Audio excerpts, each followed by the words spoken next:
Hi, it's Sheridan here from Keystone Development and Training, and unusually for me, I've got something to say, and it is a little bit of a rant, which is not like me because usually I'm a very pragmatic, very go with the flow person, but today as I was running my errands and listening to a podcast by some of my favourite podcasters, I've listened to very many of their episodes and I always found them useful. But I was listening to this one and I found myself getting really cross to the extent that I had to switch it off. And the reason for that is that I felt discriminated against.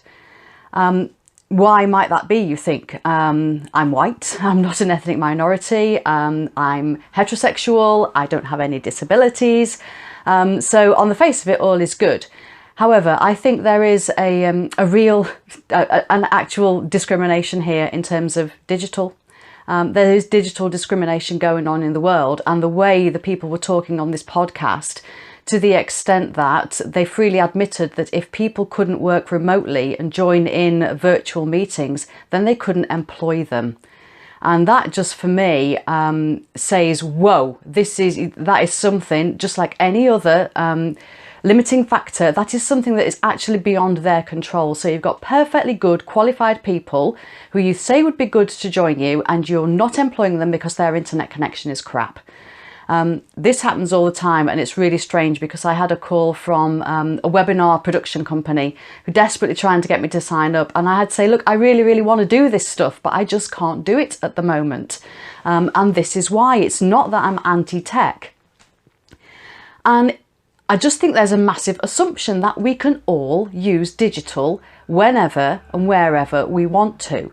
So yes, there's the question of infrastructure. Yes, there's also the issue of ease of use and how some people are just naturally more comfortable with it than others. And there's an assumption that we all live in a virtual world, and it still makes some people very uncomfortable. Now, maybe if you go and work in a really trendy office in the centre of London where you roller skate to work and you sit around a ping pong table with your headphones on, drinking really fancy coffee, then the virtual world is perfectly natural to you. However, most of my clients don't live in that world. Most of my clients are production. They are retail.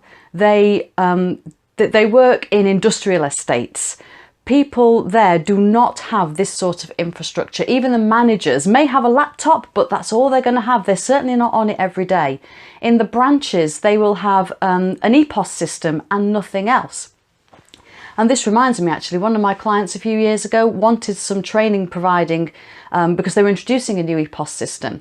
So they contacted a supplier who, on the face of it, was going to be an absolutely great fit. This supplier insisted that the best way to do it was webinars and screencasts, which I'm sure it was if my client had had that capability. They didn't. They needed something that was much more tangible, and in the end I went in. It's not my area of expertise at all, but I was the only person who would actually give them what they wanted, which was a low-tech solution. So we came up with a series of printable cards that could be used to guide people through the training. Now you say, well, that's not easily updated, but if you do them as separate cards, of course it is. You've only got to update one. Anyway, I digress. The fact is that a lot of organisations do not have this capability. And even if they did, they've got people working production lines. They've got people who are client facing, and these people usually are paid minimum wage or a little bit above it. They're not going to get taken off the job to go and do some online training. And even if that capability were there. And they're certainly not going to go home after doing an 8-hour shift on their feet and think, oh, I'll just go and do that online training that my company want me to do. It's absolutely not going to happen.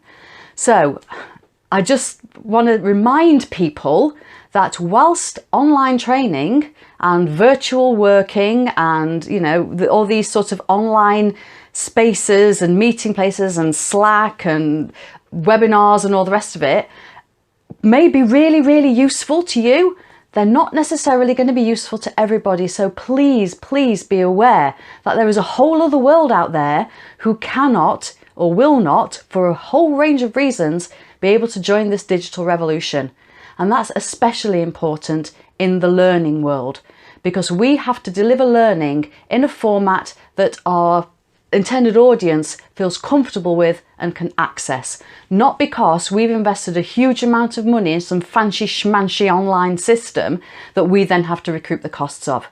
So that's my rant over. Think about your methodology and think about if it's actually discriminating against people.